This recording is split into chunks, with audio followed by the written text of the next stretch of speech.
Bismillahirrahmanirrahim. Wa qala sallallahu alaihi wasallam, telah bersabda Nabi sallallahu alaihi wasallam.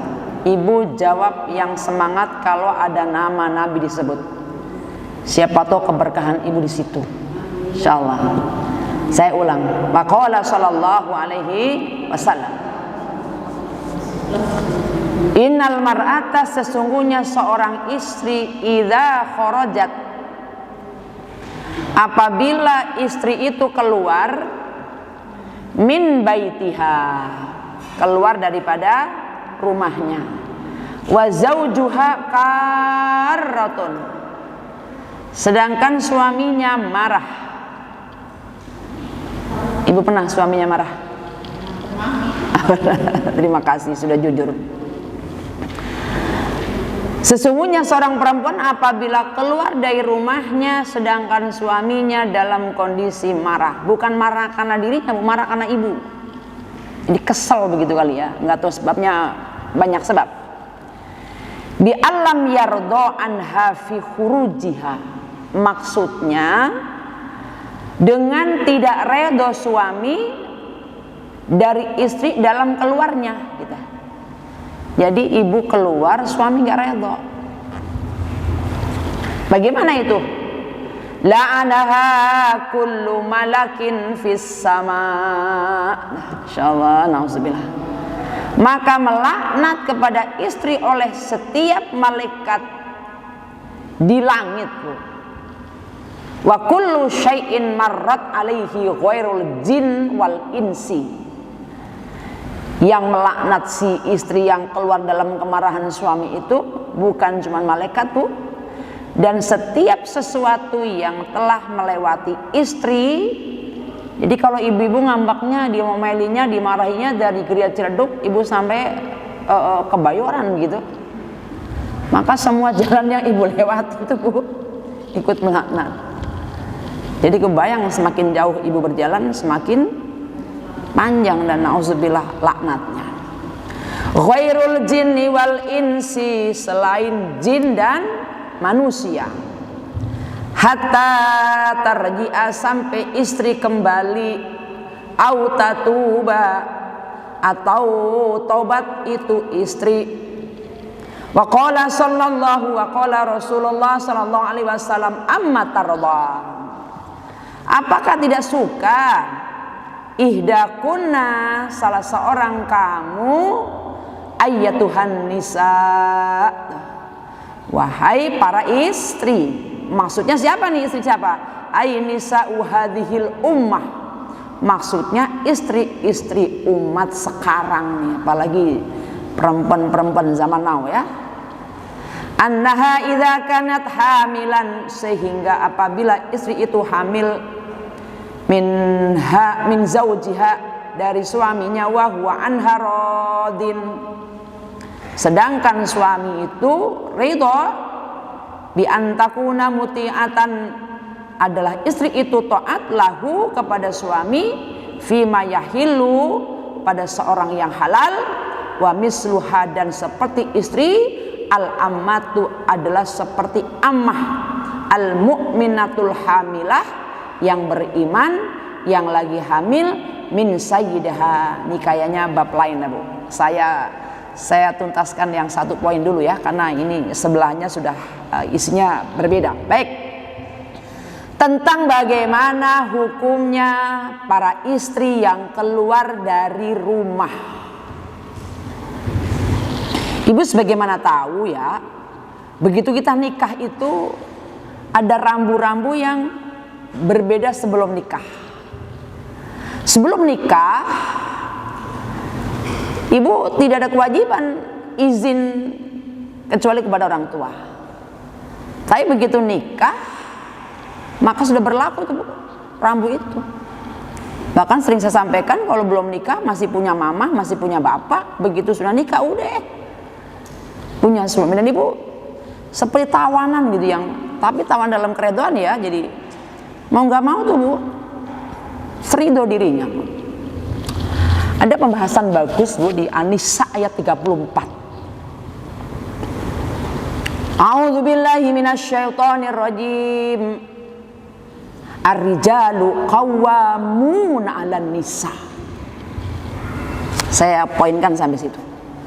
Bahwa laki-laki itu adalah pemimpin. Jadi mau nggak mau ibu ngikutin pemimpin dong. Disebabkan karena dua sebab dalam ayat ini. Satu, disebabkan karena kelebihan yang dipunya para suami, artinya ketinggian yang memang mau nggak mau berbeda dengan para istri. Sebagai contoh misalnya laki-laki bisa menjadi wali, perempuan tidak. Laki-laki bisa jadi saksi, perempuan juga bisa cuman lemah. Atau laki-laki bisa poligami, perempuan nggak ada poliandri, Bu. Termasuk kewajiban mencari nafkah adalah suami. Dan disebabkan kenapa? Karena infaknya, Bu. Makanya ketika suami sudah menunaikan kewajiban yang 5, sandangnya, pangannya, papannya, pendidikannya, kasih sayangnya, maka mau nggak mau ibu-ibu jatuh menjadi posisi fasolihatu qonitatun. Harus menjadi istri yang taat kepada suami. Apapun beliau juga, beliau seperti apapun tetap sami'na wa ata'na. Dan satu hal Bunda, ketaatan itu ada garis bawah.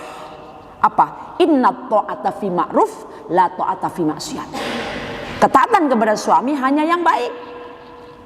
Sedangkan kepada perkara-perkara yang tidak baik, mohon maaf, ibu harus bicara dengan yang beliau paham, untuk ibu sekalian bisa memberikan misalnya alasan atau mungkin bisa menunjukkan ayatnya gitu. Misalnya begini, Mama kamu keluar rumah tidak usah pakai kudung, nurut nggak Bu? Harus nurut sama suami loh. Hah? Mama pokoknya kamu enggak usah sholat, nurut nggak Bu? Kenapa? Kan kudu nurut sama suami. Karena ada hukum yang di atas suami dan kita, Bu. Maka saya bilang tadi, inna ta'ata fi ma'ruf. Ketaatan itu hanya sepanjang yang baik. La ta'ata fi maksiat. Sedangkan ketaatan itu bukan di dalam maksiat. Cuman gaya ibu bicara dengan suami ini yang ibu harus punya ilmu, Bu. Ibu kalau bicara teknik berbicara, itu di Quran menyebut ada 3 trik waktu bicara dengan orang. Satu dengan bil hikmah. Dengan apa Ibu? Hikmah. Yang kedua mau'izah hasanah. Yang ketiga wajadilhum billati hiya ahsan. Satu dengan hikmah Bu, jadi dengan kearifan, dengan ibu boleh menyebut misalnya kisah orang gitu ya, itu boleh sampaikan Bu. Yang kedua Bu dengan apa? Mau'izah hasanah, dengan nasihat-nasihat yang bagus. Termasuk yang ketiga nih Bu nih, kalau ibu suaminya ngeyel. Tahu suami ngeyel Bu? Jadi suaminya ngeyel begitu Bu. Tuh kalau suami ngeyel begitu Bu, ibu nggak bisa yang pertama dan kedua Bu. Mau nggak mau dengan wajadilhum billati hiya ahsan. Ini lopah dalilnya. Ada yang dia bilangin tuh, Pak nggak boleh gitu Pak, empuk begitu ada Bu. Tapi ada yang kamu bisa ngomong begitu, apa landasannya?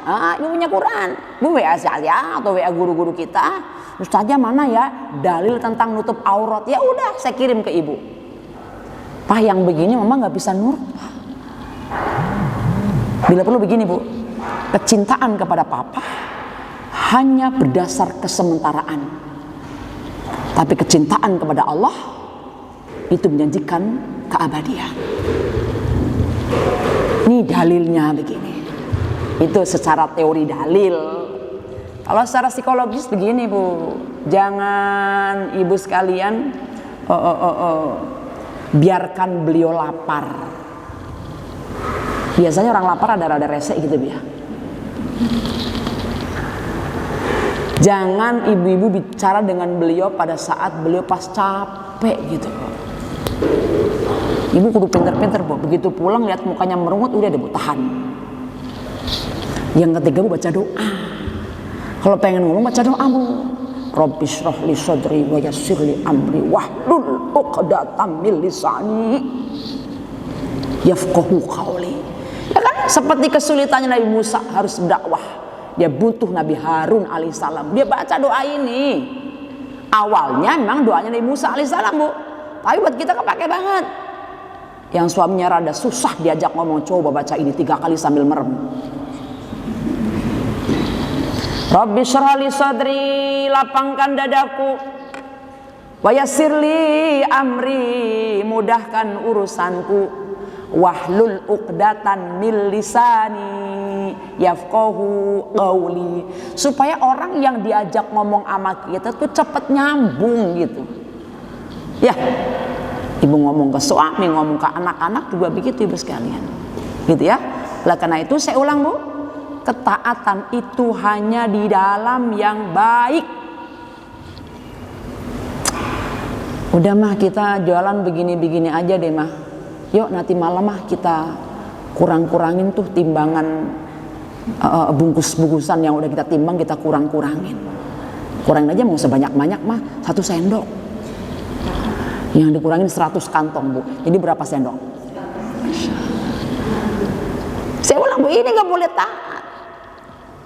Oke, konsekuensinya beliau pemimpin, setelah kewajiban kepada kita dikerjakan, haknya kita, Bu, udah dapat, udah kerjakan kewajiban kita. Dan hati-hati, Bu, Allah juga menyebutkan di An-Nisa tadi itu, kalau perempuan tadi tidak mengerjakan ketaatan kepada suami, maka ada pilihan buat para suami untuk menegur istri dengan 3 cara. Apa yang pertama? Faizuhunna, nasihatin dulu.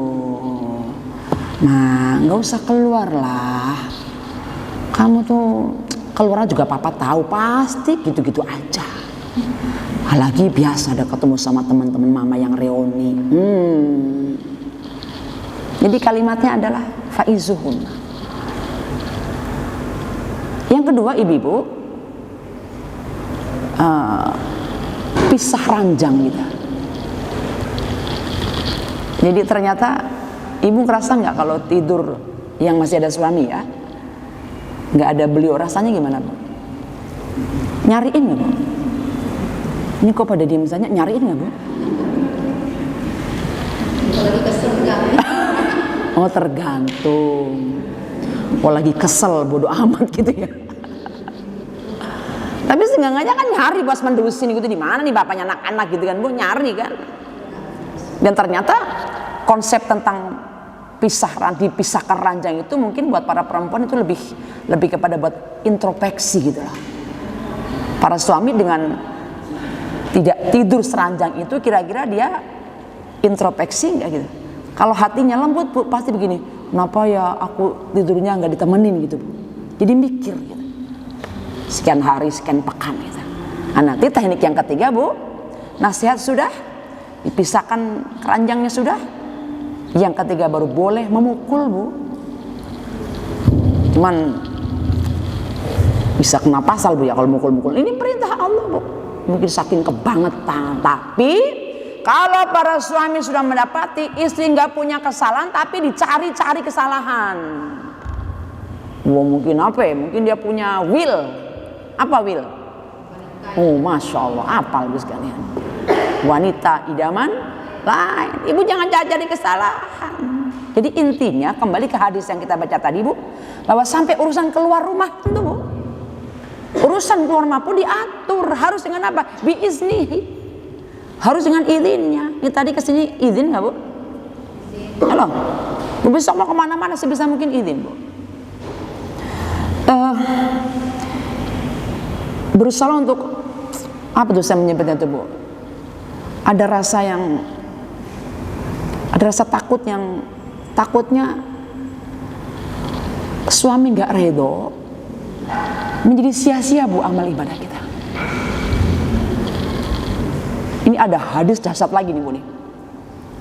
Salasatun la yaqbalu salatahum fawqa ru'usihim shibran. Nabi sabdakan ada 3 golongan orang yang sholatnya tidak diterima sejengkal pun, Bu, dari kepala. Ini kata-kata layak balu ini bisa dimanai, tidak naik, tidak terangkat gitu. Bahkan bisa menjadi kosong, Bu. Siapa 3 golongan orang yang sholatnya tidak diterima sama Allah? Yang pertama, imam yang dibenci oleh umat. Ini bisa imam sholat, bisa imam pemimpin level apapun tuh, Bu. Kalau umat benci, mungkin benci dengan dia berbuat bid'ah, mungkin benci dia berbuat kezaliman, kemunafikan. Ini kata Rasulullah bisa ditolak di tengah sholat. Umi tadi menyebut imam sholat, ya, tapi jangan seperti kebencian umat yang sekarang nyari jamaah taraweh. Jangan di sono. Mengapa? Dia mah lama. Dia baca itu 1 juz. Udah gak usah sono. Akhirnya nyari yang paling cepat. Bayangin dulu, 7 menit selesai. Ini bukan itu, Bu. Jadi bukan yang kehendak nafsu, Bu. Betul-betul si pemimpin ini dikategorikan sebagai pemimpin yang zalim. Dia bohong, dia zalim, munafik gitu ya. Itu na'udzubillah dibenci sama Allah. Bahkan sholatnya tidak di. Yang kedua nih, Bu nih. Siapa orang-orang yang sholatnya tidak diterima sama Allah? Imra'atun idza batat wa zawha sakhitun wa zawjuha sakhitun. Adalah para istri yang suami dalam kondisi marah. Ini kira-kira kebanyakan marah ibu apa bapak nih? Tergantung lagi. Saya ulang, Ibu. 3 golongan orang yang sholatnya tidak diterima. Pertama adalah imam yang dibenci umat. Yang kedua, istri yang dalam kondisi bikin kesel suami. Sekarang bagaimana kalau sebaliknya, Umi? Suami yang bikin kesel istri. Saya kalau hadis aslinya, Bu, yang tadi tuh, istri yang bikin marah suami. Saya coba cari-cari kitab ini, Bu. Suami yang bikin kesel istri gak ketemu. Tapi hati saya protes lah, kan kadang-kadang yang malah dia yang bikin kesel gitu kan.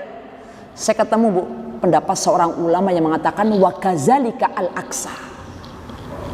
Ketika suami yang bikin kesel istri pun, Bu, sama, layak bal. Mungkin dia nggak tunaikan kewajiban secara nafkah lahir batin, mungkin dia zolim, mungkin dia apa. Nah, ibu ada kayak ngambek begitu, Bu, gitu ya. Maka apa yang terjadi, Bu sekalian, bahwa si suami tadi itu, Bu, ibu rasa kok aku disakiti banget gitu ya. Maka yang tadi, Bu, suami tadi, Bu, sama juga layak bal. Kalau begini jangan lama-lama, Bu.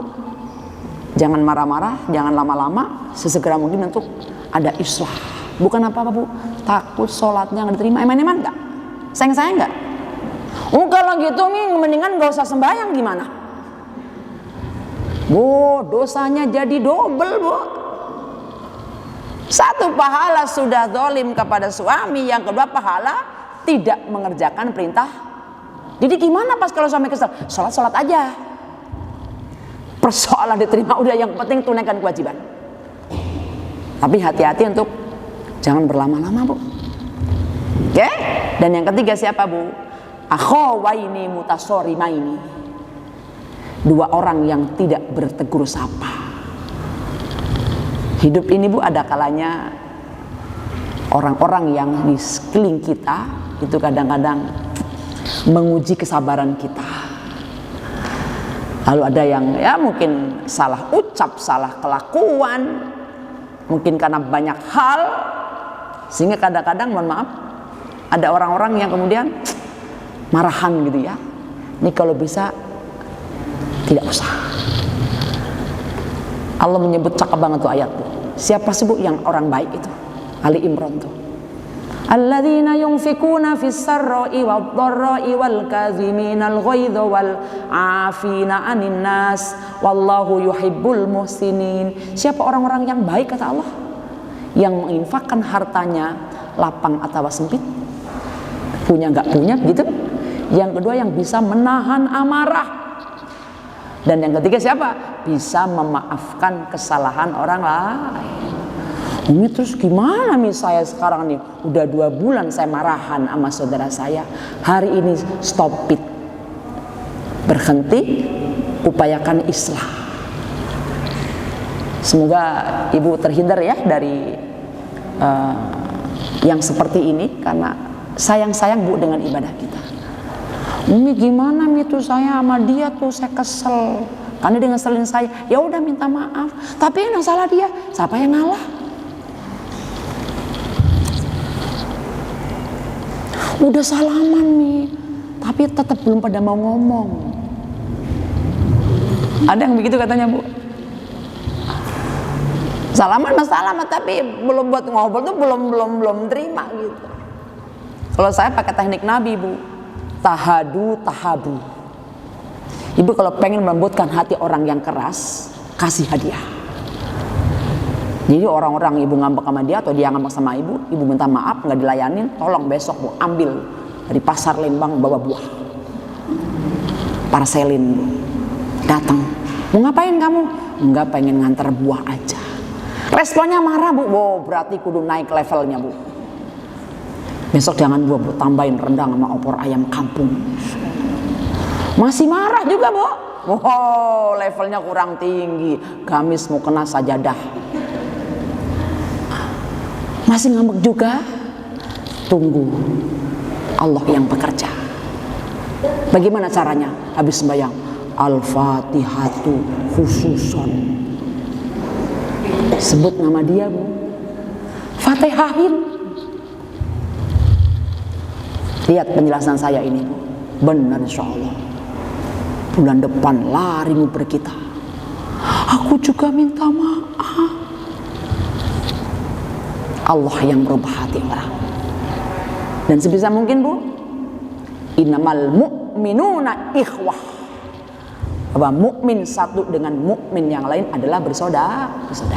Ya, kita kembali bu ke kajian hadis kita. Jadi buat ibu dan saya untuk keluar saja bu harus pakai izin. Ya, kemudian nah keluarnya ini yang normal saja harus pakai izin. Bagaimana yang ibu-ibu dalam kondisi pas bikin marah suami, ibu apa? Abang aja mengibi kita. Dilaknat, melaknat siapa melaknat? Para malaikat Allah. Gimana bu kalau malaikat melaknat kita? Malaikat kan hamba Allah yang gak punya nafsu bu, isinya zikir aja dia mah taat banget sama Allah bu. Melaknat masya Allah.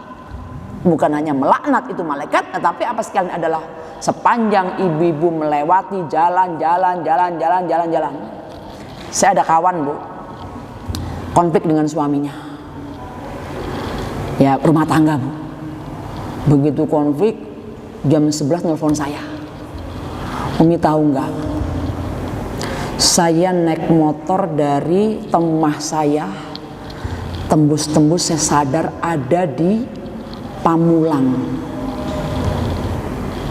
Jadi sepanjang dia ngambek itu bu, dia naik motor blank. Tahu-tahu jatuh bu di Pamulang. Jam 11 malam bu dia nelfon saya. Umi doain saya ini kena musibah nih di Pamulang. Ditolongin sama warga, saya nginep di situ sampai pagi. Saya bilang kenapa? Ya itu tadi bu, karena perginya tidak dalam keredoan. Itu masih bagus lah bagaimana mati bu. Kebayang bu? Tutup usia, tutup umur dalam kemarahan suami kita. Na'udzubillahi min dzalik.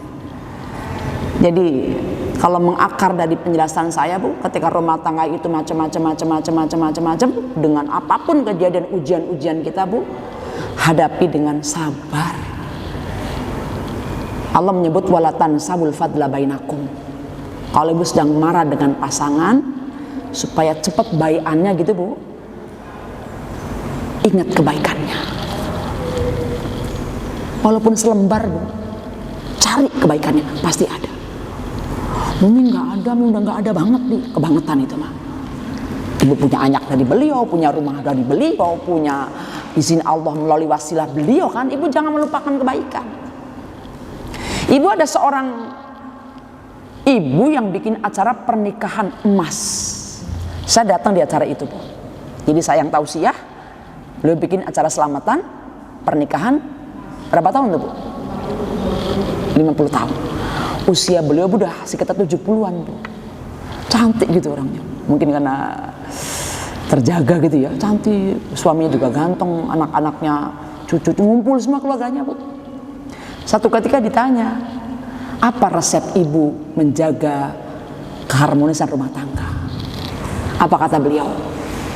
Ya, bersyukur saja, hadapi saja apapun yang terjadi. Tiba-tiba ada yang komen, ibu suaminya sempurna ya? Enggak, suami saya banyak kekurangan. Oh iya?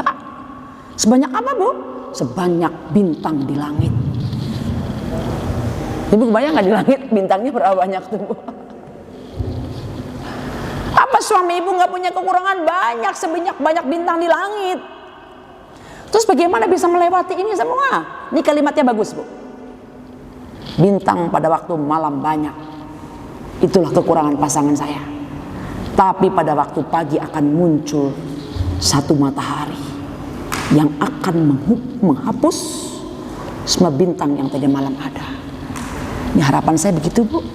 Ingat anak-anak, ingat waktu susah ngedapetin dia, itu keluarga udah nolak, tapi pokoknya dia saja, Papa. Ingat zaman-zaman skripsi mungkin dibantuin sama dia, itulah. Ingat gak waktu zaman-zamannya dulu tuh perjuangan untuk mendapatkan restu orang itu seenggaknya mau melihat sisi kebaikannya. Ya, insya Allah dengan seperti ini, insya Allah akan segera aja terjadi kebaikan dalam rumah tangga kita, insya Allah. Ya, gitu Bu ya.